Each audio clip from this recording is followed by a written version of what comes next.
Samantala, pinangunahan ng Bangko Sentral ng Pilipinas ang pagpapalaganap ng mga banking institutions sa iba't ibang panig ng bansa.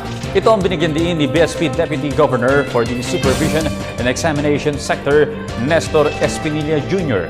Ayon kay Espinilla, ang Pilipinas ay may 160 years na karanasan sa pagbabangko. Ibig sabihin, ang karanasang ito ay pwedeng magamit sa pagbibigay ng pagkakataon sa mga may hirap na sektor, lalo na yung mga nasa lalawigan na mapagsilbihan ng mga bangko.